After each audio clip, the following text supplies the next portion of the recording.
My son wakes up every single morning and gets high. Today on an all-new Dr. Phil, from varsity athlete and class president to this. I want Dr. Phil to change their views on marijuana, the benefits. Before the show, he went missing. He says he's in Mexico and the cops pulled him over. I don't need Dr. Phil. Come here to the show, son. What happens You had a little trouble getting here. when he finally shows? Who pistol whipped you? It was this random dude, bro. Came up, he pulled a pistol out. I'm not scared of that. You realize you can get shot. I was handling business, bro. What's your business, bro? Today's going to be a changing day in your life. You've never had anybody working harder to bring you to the threshold of change than right now.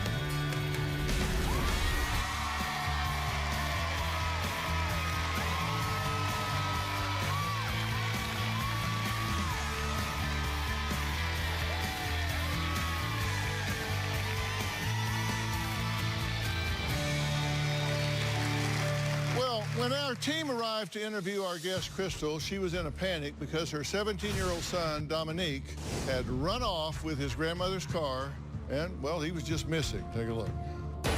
I don't want the whole world seeing my child and the hurt, and the things that are going on with my child. I'm not one of those people who likes to have a lot of attention. All the things I've ever done in my life, I've always done them under wraps. Most people don't even know that I have a doctorate. Most people don't know that I have a sober living home. He's my baby, but I don't know what to do when I can't find him. And it's been going on 6 hours now, and I can't find him, and I can't force him to come home. Well, Dominic kept my crew waiting all day.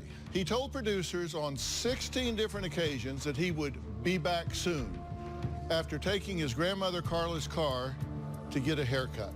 Well, his family scoured the streets of his hometown to track down this young man. He was supposed to go and get his hair cut. He left about at 8:40, and he was supposed to be back before you got here. I let him use my car. Just concerned that something more has happened. He was robbed just a couple of days ago. I don't know what's going on. I've called him at least 20 times. I've texted him at least 10 times. I've driven to barbershops in the neighborhood trying to find my mom's car, and I haven't received anything, no response. So at this point, I'm just worried. So no sign of him yet? No sign of him yet. Doggone it.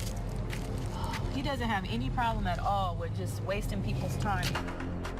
It's almost 3 o'clock and he's still not here.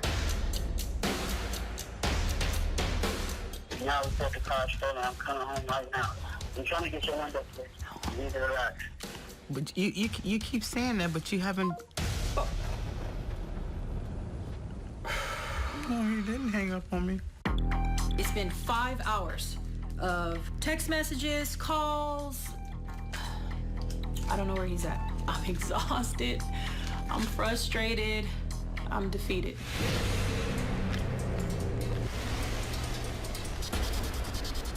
I'm gonna have to literally drive up and down streets to see if I see my mom's truck. It is my worst nightmare. We've been waiting for 11 hours for Dominique, and he still haven't made it here, and it's ridiculous. We're hoping and praying that he'll go see Dr. Phil, so he needs it. I woke up at 4:30 this morning just to check on my guests and see if they were able to make their flight, but Dominique was still missing. He had not come home. This is the second day in a row that Dominique has been ghosting us. We're parked outside of Dominique's grandparents' house. I'm gonna actually text him right now and see if he's still gonna get here at 7 p.m. How long are you willing to wait before you do call the police? I can give him till later on tonight. Hopefully he'll be home, like he said, so he can get on the plane and get going. Michael told me that if Dominique does not come back to their house tonight, he's calling the police and reporting the car stolen.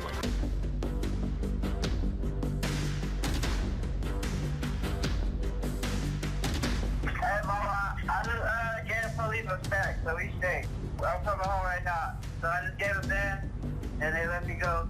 They gave me a warrant to cross the border, so I'm crossing right now. Are you kidding me right now? How soon before you'll get to your grandma's? Like 3 hours. Dr. Phil, I don't need Dr. Phil anymore. You don't need Dr. Phil anymore. All right. Well, that's what we're here for, son, is to try to get you some help. We want you to come here to the show, son. I'm trying to come, not my fault. Where are you at right now? I'm literally crossing the border. As soon as you get there, can you call me? All right, bro. I'll leave, bro. He just said that he got pulled over by the Mexican police and that he gave them some money so that they will let him go.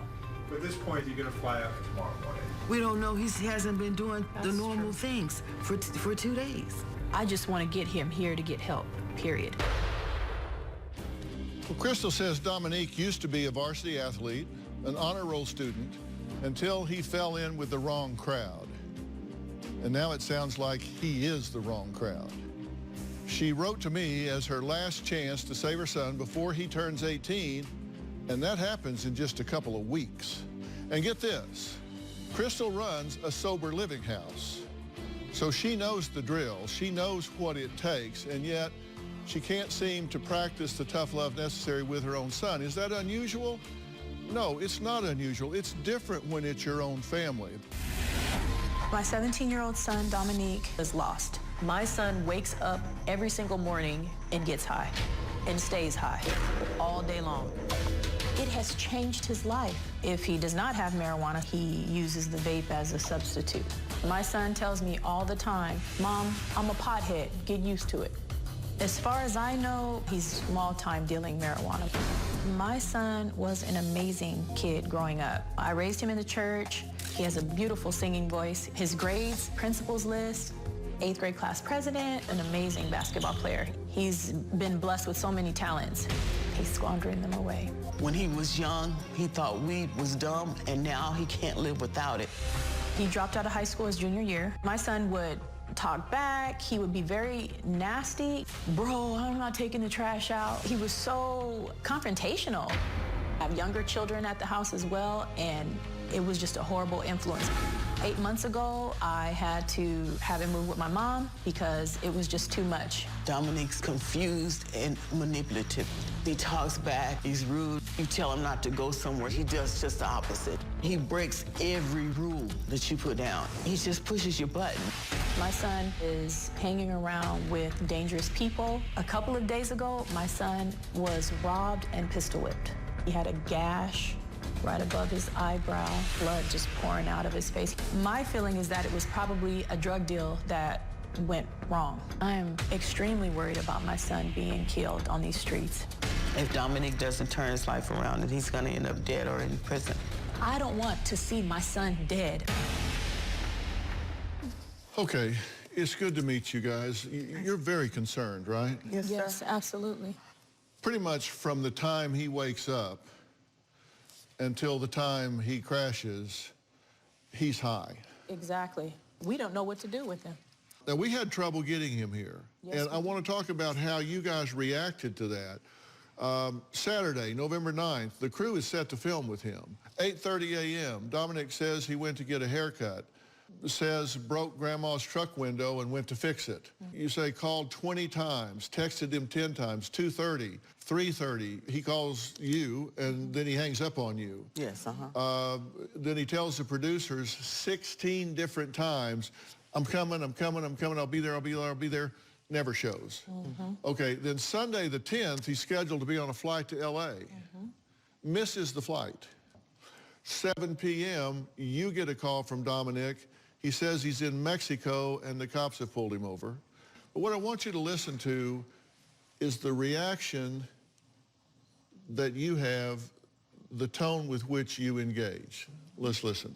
Hey, Mama, I just gave police respect, so we stay. I'm coming home right now. So I just gave them that, and they let me go. They gave me a warrant to cross the border, so I'm crossing right now. Are you kidding me right now? How soon before you'll get to your grandma's? Like 3 hours. Dr. Phil, I don't need Dr. Phil anymore. You don't need Dr. Phil anymore. All right. Well, that's what we're here for, son, is to try to get you some help. We want you to come here to the show, son. I'm trying to come, not my fault. Where are you at right now? I'm literally across the border. As soon as you get there, can you call me? All right, bro. I'll let you go. I just feel like at that point, my objective was to get him here. But there's a point at which you need to say, you need to man up and do what you say you're going to do. Coming up, Crystal's son Dominic says he smokes roughly all day and says he has no plans to stop. We're going to meet him and talk about that next.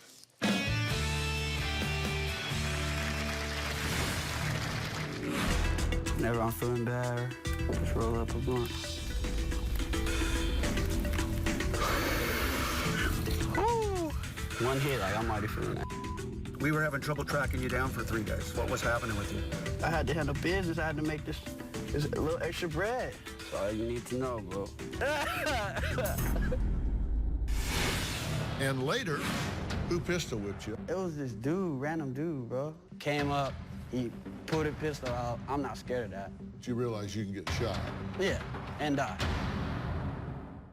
Friday. An unbelievable tale of lies and foul play. A father's murder. His then wife murdered him. Then she tricked everyone into believing he was still alive. A wife's deception. My son was receiving emails that he thought were coming from his father. A son's guilt. I'm not sure if I could have stopped it, but at least I could have tried. Grief is not a mental illness. To get your head up and realize there's work left to be done here. Friday.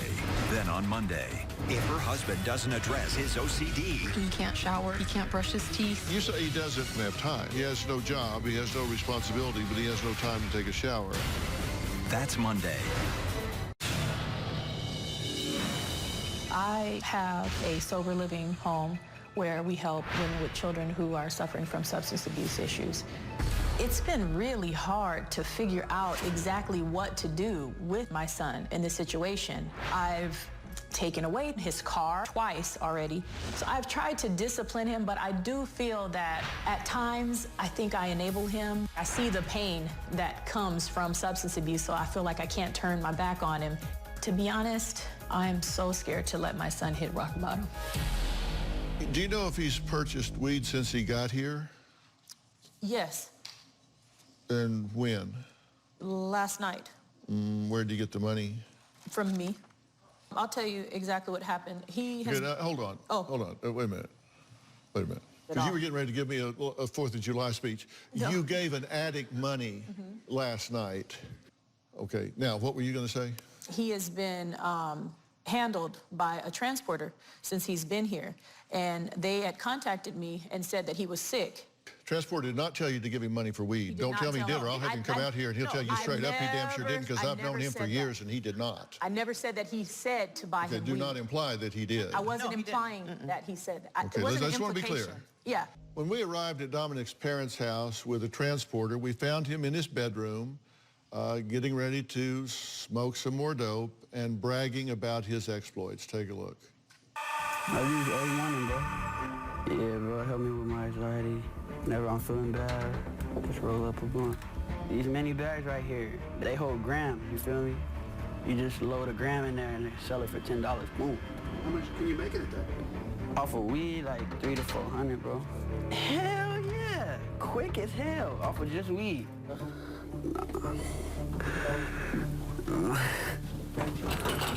I'm just getting the matches out the car. I'm smoking in the car like a... Whose car is that? It's my grandma's shit. She doesn't mind. And she picked me up and I'll be blowing in the car.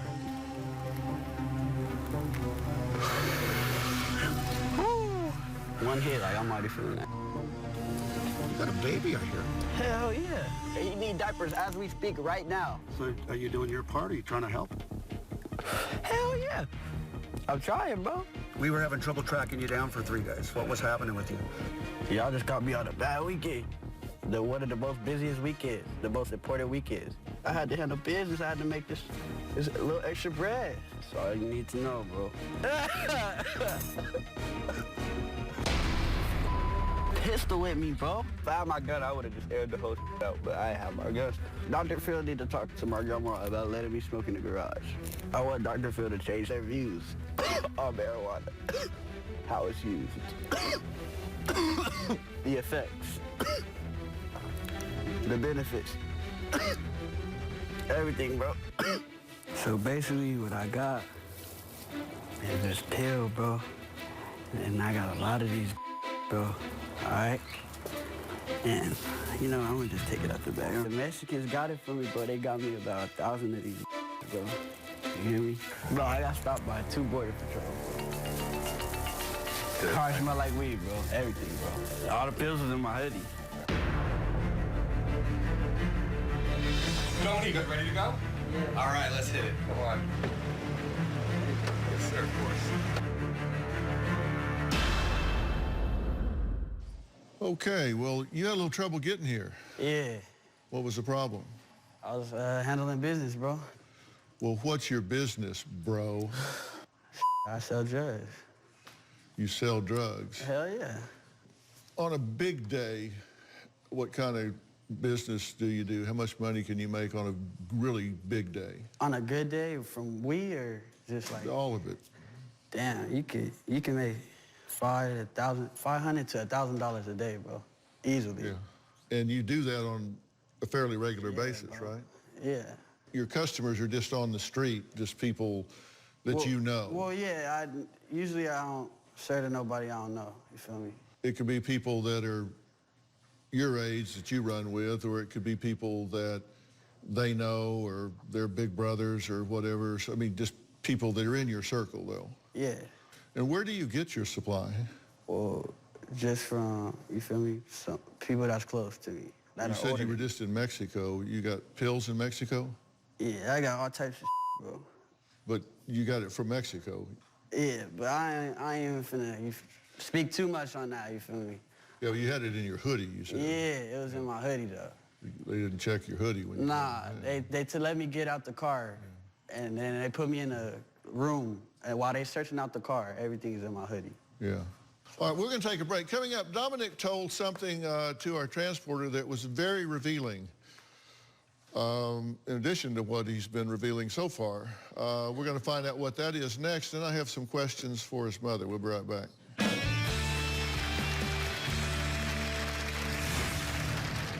When I was younger, bro, I used to be under my cover shaking, just anxious, bro. Like, just naturally. Did something happen to you? There was a lot of things that happened. Did you tell anybody about it? I told them, but I won't tell them who it was. And later, I want Dr. Phil to change their views on marijuana. Just because I'm coughing. Do you think that marijuana has a negative effect? In the state of Arizona, smoking marijuana as well as selling marijuana is illegal. I am unwilling to call the police on my child. This isn't a fair world. And me, in my culture, and me being an African-American woman, having an African-American son, I would never call the police because I'm already scared to death of him just driving while being a black boy. But on the other hand, with the decisions he's making, he just might put his own self in the system. But as a mother, I can't carry that. Who pistol whipped you? I don't mean names or anything. Just, was it somebody you're doing business with, or? It was this dude, random dude, bro. The dude comes up to me and he asks me, "Do you have an 8th?" So that's when, after that, I said yes. He talking about, come over here to my sister's car, you feel me? She parked right here, da-da-da-da-da. She got the money, whatever. Walk to the car, nobody saying nothing. I'm just standing there with my backpack on. A dude was creeping from the side, feel me? Came up, he pulled a pistol out. I'm not scared of that. He talking about some, give me everything, all that. I slapped the gun, then pistol in my eye. They started trying to jump me, took the bag. Police came. You weren't afraid of the gun? Yeah, I'm not scared of no gun. You know they kill you, right? Yeah. I done used them before. But I'm saying, like, I'm not scared of them at all, bro. Yeah. But you realize you can get shot? Yeah, and die. Yeah. And die. And why doesn't that bother you? You're not finna feel nothing no more, bro. You probably don't feel much now, do you? You stay high all the time. Yeah, and then when I'm high, I don't really feel nothing. Why do you think you smoke marijuana so much? It helps me with my anxiety and depression. And when I was younger, bro, I used to be under my cover shaking, bro, for no reason, not knowing why I'm shaking, feeling weird feeling. I used to tell my mom, my stomach hurts, my stomach hurts. She used to sit up here and get hella overwhelmed for no reason because she don't know what's wrong with me. You know that when I was younger. Yeah, she used to say, my stomach, my insides hurt. Like, I used to, like, describe, like, my insides hurting. You feel me? All inside. And I used to be shaking, just like right now. If you can see my hands are shaking. But it's because I have really bad anxiety, like, in real life. What were you anxious and depressed about when you were growing up? Just anxious, bro. Like, just naturally. Did something happen to you? Yeah, and I done been through a lot of stuff, too, when I was younger. My parents argued hella, and there was a lot of things that happened, like, that I seen when I was younger, with my parents, them being a young relationship.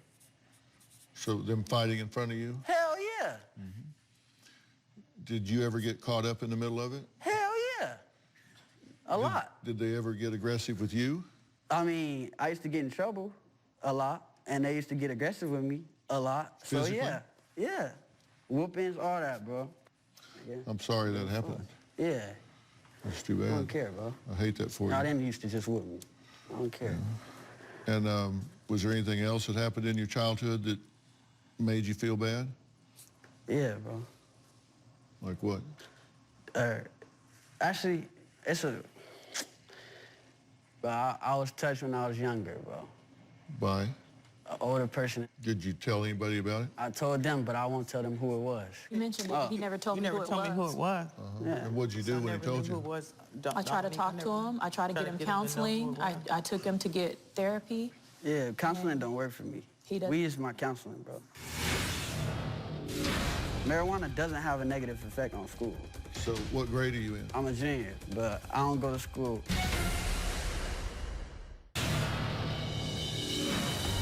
I truly believe my son is addicted to marijuana. And every time I say that, most people say, you can't get addicted to marijuana. But that is not true. Marijuana is not the way it used to be 20 years ago. The level of THC in marijuana nowadays has hallucinogenic properties. It has a very negative effect on my son. I am so concerned about his brain. I'm sure it's going to have some sort of long-term effect. It's scary. Well, Crystal and her mother, Carla, are worried that Dominic's path of smoking and vaping marijuana, dealing drugs, could leave him dead or in jail. Dominic says he just wants his family to see the health benefits of marijuana. I don't know why you're doing this. Like, I want Dr. Phil to change their views on marijuana, how it's used, the effects, the benefits, everything, bro. Like, just because I'm coughing, like, damn, this strong, bro. Like, yeah. Like, looks very medicinal. Right. Yeah, I'm a cough. Do you think that marijuana has a negative effect on you at all? It has negative effects on everybody. All you got to do is look it up. What kind of negative effects does marijuana have on you, the THC? Like tiredness, maybe, I guess, and maybe the lung effects. So what grade are you in? I'm a junior, but I don't go to school. But the reason why I don't go to school is not because of marijuana. Yeah. The reason why I don't go to school is because I was in classes that was way too hard. So it doesn't have a negative effect on school, but you're not in school. Yeah, and it doesn't have a negative effect on school. Marijuana doesn't have a negative effect on school. I want to introduce somebody to join this conversation right now. This is Dr. Hans Breiter. He is a psychiatrist at Northwestern Medicine in Chicago. He's the director of the Northwestern Medicine Warren Wright Adolescent Center. He was co-senior author of a groundbreaking study in contingency with Harvard that linked casual use of marijuana, not heavy use, just casual use of marijuana, to major brain changes. And he joins us now via Skype. Dr. Breiter, it's my honor to meet you, sir. Pleasure to meet you, sir. Well, Dr. Breiter, what he's saying is just simply not true, correct? I mean, he's saying it doesn't have an effect on his motivation, doesn't have an effect on his mental agility, capabilities, doesn't affect school performance. You're absolutely right, Dr. Phil. I mean, marijuana, if you were to design any compound to affect an academic capabilities, athletic capabilities, I would design THC. I don't know why people persist in thinking it's good for the brain, why it's good for your capabilities, your motivation, your working memory. The scientific data is irrefutable at this point. My position has long been with young people because brains don't finish growing until at least 25, and I think it actually goes beyond there, that when young people are smoking marijuana, that it can have a profound and deleterious effect on them neurologically, motivationally, and intellectually. What say you? Completely concur with you. I mean, it's one of these very interesting societal experiments we're running on ourselves. Those of us who do addiction research or are in psychology like yourself, have seen these effects for a long time, and the scientific data is finally catching up to what people have been seeing clinically. But if I were to design any compound to damage the developing brain, it would be THC. Right. And I think one of the things people don't realize is that the THC that was out there when you and I were in our teen years and the THC that's available now are very different. It's much more potent now than it was then. Without question. And when we talk about kids smoking dope today, what are the negative effects that you see clinically? So we see a number of effects. When you think about normal cognition, cannabis has a large number of compounds in it. Only one of them has been seriously studied, namely THC and some of its metabolites. Some of its metabolites are psychoactive, so you can actually see them in the context of your immediate experience. Others are what we may call neuroactive in the context that they have effects on the brain that then have longer-term effects on your performance with working memory and things of that sort. In terms of normal cognition, and I mean cognition having to do with how you think and how you feel, cannabis, and THC in particular, affects the reward system of the brain, which is at the core of your agency, what makes you you, gives you your sense of free will, your sense of an ability to make judgments and decisions and to run your life and to be the owner of your life. It also affects working memory, and working memory can be thought about as, in a sense, the backbone of your mind. Working memory allows us to speak like we're doing now. Working memory allows us to think and make logical decisions, to plan into the future, to think about what we're going to do the next day, to think about our societal obligations and our familiar interactions. As it turns out, longitudinal studies where people looked at how working memory and IQ worked, and there was about an 8-point decrease in IQ in at least one study. Cannabis is not a good compound in the developing brain. We see increased suicidality. There was a 7-fold increase in suicidality, actual suicide attempts. We see an increase in psychosis. We see an increase in anxiety, increase in depression. People claim it's helpful for PTSD, but again, another Veterans Administration study showed that there's an increase in PTSD symptoms when you actually use cannabis. Cannabis is often a compound that is a companion drug to other drugs that are used. So across the board with regard to mental health, it's very hard to make the case that in the developing brain, adolescents from age 12 to 26, that cannabis is a positive thing from the mental health angle or for the normative cognition angle.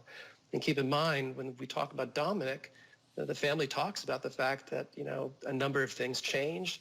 His school performance went down. He seemed to have less motivation. When we talk about school performance going down, this is a direct effect of working memory. When we talk about motivation, this is a direct effect of agency and affecting the reward system. Yeah, no doubt. All right, we're going to take a break. When we come back, a young woman wants to warn Dominic about how vaping landed her in the ICU, and then I've got some hard questions for Mom here.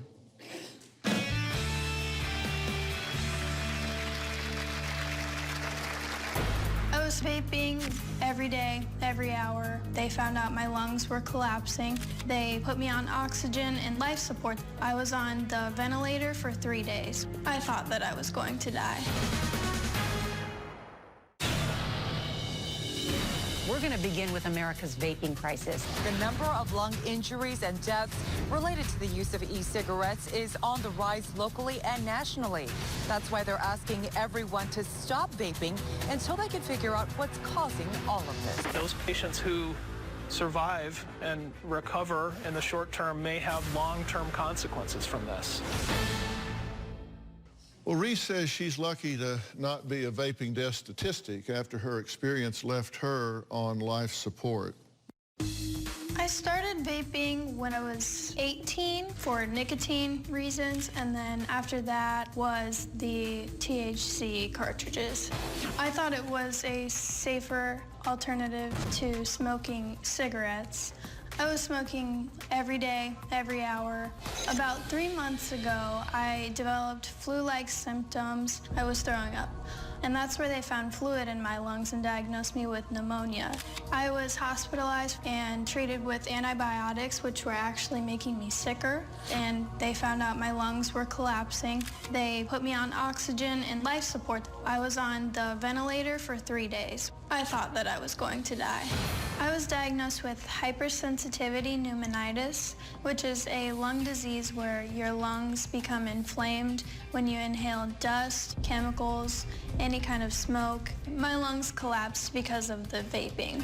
The doctors found out that it was a chemical that wasn't supposed to be inhaled that was being put in these cartridges called vitamin E. I was in the hospital 9 days total. I will have lifelong issues from this. I will have to see a pulmonologist for the rest of my life. This is called a spirometer. It's what I use to strengthen my lungs. I inhale. I nearly died from vaping. Well, joining us in the audience is Reese and Susie. Reese, you saw no issues with doing this whatsoever, right? Oh, absolutely. Even if the signs aren't outwardly, they are happening internally. I wouldn't wish that on anyone. It was you, right? It was you who went? Yeah. So who was you buying cartridges from? From a friend.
Actually wound up in the hospital with some bad weed. Yeah, correct? Hell yeah, So and I learned my lesson. Both of you have been in the hospital. Yeah.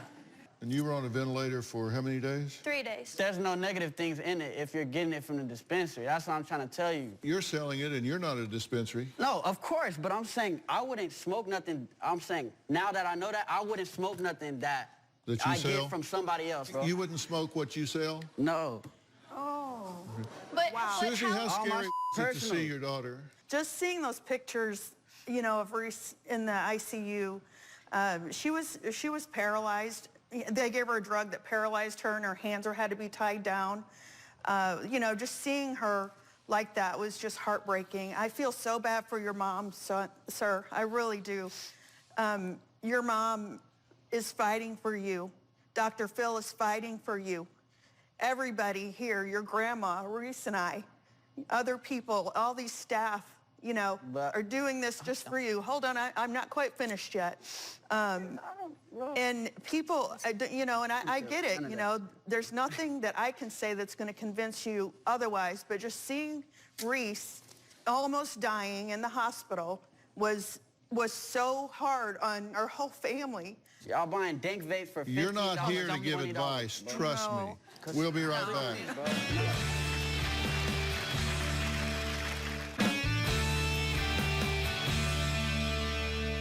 Well, I'm back with Crystal and her son Dominic. Carla, grandmother, is here. Reese, thank you so much for this cautionary tale. Susie, I'm sorry you had to see what you did when she was in that situation. I have a question for you. It's really one question. Your mother has asked for my advice, and my advice to her is that she arrange for and precipitate you going into a very serious dual diagnosis treatment program to help you get off of this dependency you have on marijuana and deal with some of the psychological issues that have been left unattended to throughout your life. And joining us is James McManus. He's the owner and founder of Family First, which is a residential treatment program that's really designed to help adolescents that are struggling with a range of emotional, substance, and processing disorders that we've been talking about neurologically. They also deal with gaming addictions, which is a really interesting resource. But James, we're talking here about substance and some of the comorbidity that goes along with it from some unresolved issues from him growing up. You could help this young man, correct? Some of the things that he's just revealed here on stage, I think takes a ton of courage. And Dominique, I want to commend you for that.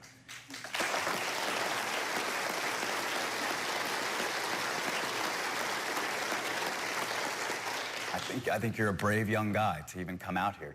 And we're here to help you, man. We can. And Dr. Phil has offered that to your family. What do you think about what we're saying to you? I'm not going, bro. I'm not going. I don't need to go. I don't want to be sober. Okay. I predicted that. Here's the thing. I'm going to go move in with my boys, bro. That's what I'm going to do. Here's the thing. Shout out my boys. You're in a position where you can compel him to go. And my advice to you is that you do exactly that.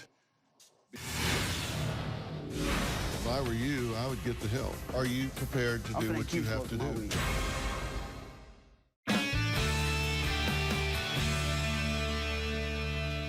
You can compel him to do this. And if he still resists that and doesn't want to do it, then I would tell you that it's time to let him go to jail. Because I have on videotape, he has admitted to international drug trafficking, drug dealing, drug using, driving under the influence, carrying drugs and gun across state lines and international borders. He's also dealing drugs to minors, which he's confessed to on tape, and I was very careful to ask him all of those questions. And he was very cooperative in confessing to 8 or 9 felonies here. If I were you, I would get the help. And if you don't get the help, then it's time for him to be accountable, and you know that. Are you prepared to do what you have to do?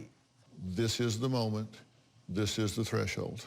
And this is what we're here for. So thank you. And yes, thank you so much. All right. Well, Michael, I'm going to let you and James and this family go backstage, and you guys can talk back there. Thank you.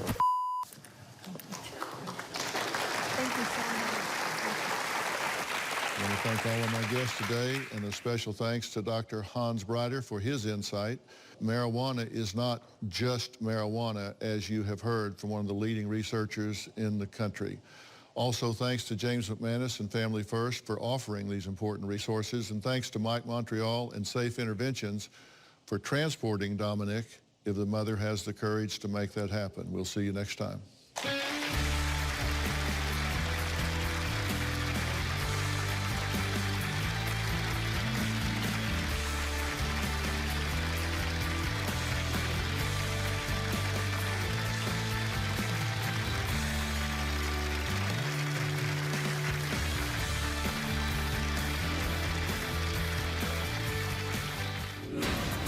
So what they've decided is to send you to Family First. That program's in Florida. It's just outside of Miami.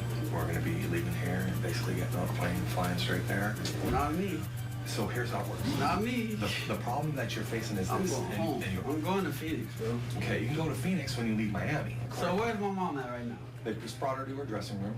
Whenever my mom goes, wherever she goes, to go somewhere. We have temporary legal custody and authority right now. So I'm not worried, bro, because I'm going to just make one call, bro, and I'm going to be free. And then I'm going to leave. Fair enough. So come on, let's go.